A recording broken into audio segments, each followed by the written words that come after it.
పశ్చిమ బెంగాల్ రాజకీయాల్లో అనూహ్య పరిణామాలు చోటు చేసుకుంటున్నాయి. మమతా బెనర్జీ నేతృత్వంలోని తృణమూల్ కాంగ్రెస్ పార్టీ ప్రస్తుతం తీవ్రమైన అంతర్గత సంక్షోభాన్ని ఎదుర్కొంటుంది.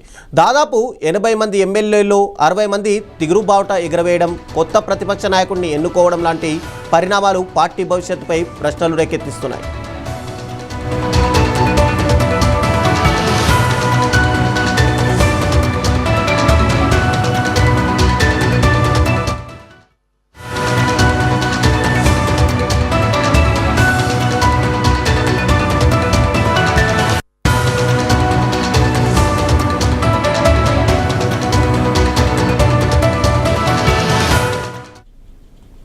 ఇలాంటి క్లిష్ట సమయంలో సాధారణంగా ప్రత్యర్థి పార్టీలు, ముఖ్యంగా బీజేపీ మరింత దూకుడుగా వ్యవహరించాలి. కానీ ఇక్కడ సీన్ రివర్స్గా కనిపిస్తుంది. టీఎంసీ పూర్తిగా బలహీనపడడం తమకు నష్టం చేస్తుందని బీజేపీలోని ఒక వర్గం భావిస్తున్నట్టు రాజకీయ విశ్లేషకులు చెబుతున్నారు.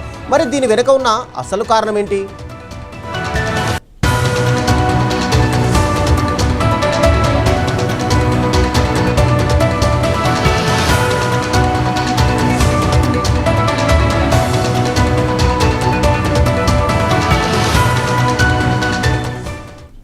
బెంగాల్లో టీఎంసీ ఉంటేనే బీజేపీకి కలిసొచ్చే అంశంగా కనిపిస్తుంది.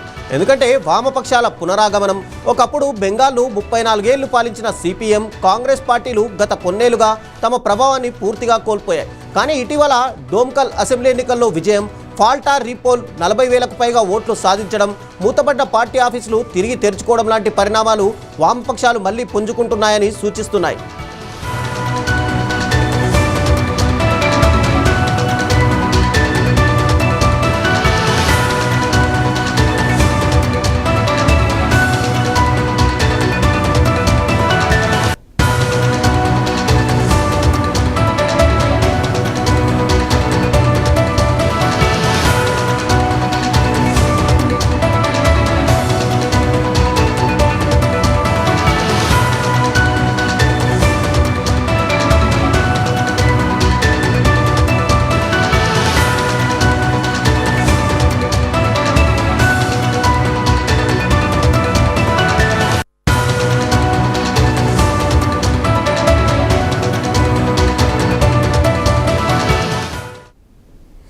ఒకవేళ టీఎంసీ పూర్తిగా కూలిపోతే దాని ఓటు బ్యాంకులో ఎక్కువ భాగం లెఫ్ట్ కాంగ్రెస్ కూటమి వైపు మళ్లే ప్రమాదం ఉందని బీజేపీ భావిస్తోంది.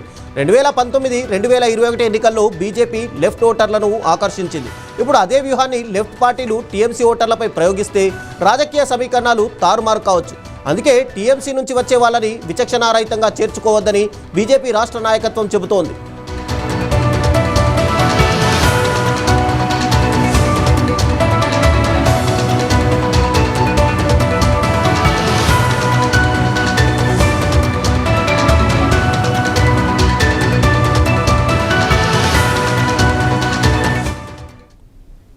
ఒడిశాలో బీజేడీని కాపాడినట్టుగానే బెంగాల్లోనూ టీఎంసీని పూర్తిగా కూల్చకుండా నియంత్రిత బలహీనల్లో ఉంచే వ్యూహాన్ని బీజేపీ అనుసరిస్తుందా? అసలు పోరాటం ఇప్పుడే మొదలైంది. టీఎంసీ బలహీనతతో ఏర్పడే రాజకీయ కాలనీని ఎవరు భర్తీ చేస్తారన్నదే అసలు ప్రశ్న. రాబోయే రోజుల్లో బెంగాల్ రాజకీయాల దిశను ఈ ప్రశ్నకు దొరికే సమాధానమే నిర్దేశించనుంది.